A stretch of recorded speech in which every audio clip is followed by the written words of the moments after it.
చెప్పు తీసుకొని కొడతారు వెళ్ళిపోతారని చెప్పు. మనకు ఓటు కాదు కదా, ఎవడు ఏడు కూడా లంచ్ కొడుకు కావచ్చు, లంచ్ కొడుకు రైతులు మూస్తాడు ఆయన. ఏమేసి కూడా మాకు చేసిండు, బోనస్ అన్నాడు, బోనస్ ఇచ్చిండాడు వడ్లకు.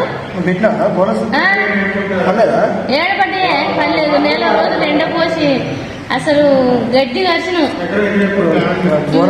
బోనస్ అందరికి బోనస్ వేసినాడే, బోనస్ వేలే పాడేలాడు. బోనస్ అని చెప్పిండు, 500 ఫ్రీగా అన్నాడు, మహిళకు 2500 అన్నాడు. ఏం చేసిండు?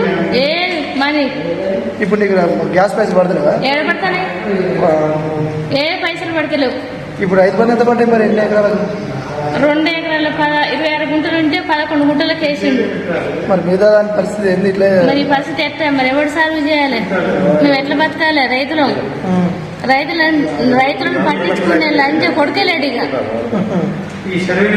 ఆయన అవ్వని మన పిల్లలను తెంగించుకొని ఎట్లా బతుకోమే? మరి కేసీఆర్ రైతు బంధు మంచి పడేది చక్కదనంగా మంచిగా ఇంట్లో కూర్చుంటే బ్యాంక్ కూడా పిలిచి డబ్బులు ఇచ్చిండు మాకు. ఎప్పుడు? కేసీఆర్ ఉన్నప్పుడు. తెల్లన్నాక ఏ రాత్రి ఏ పగులు అనుకుంటా సెల్లు టక్క టక్క మోగేది, మంచిగా పోగానే పైసలు కూకబెట్టి ఇచ్చిండాడు. వీడు గెలిచిన కాంచిన పాపం అయిపోయింది.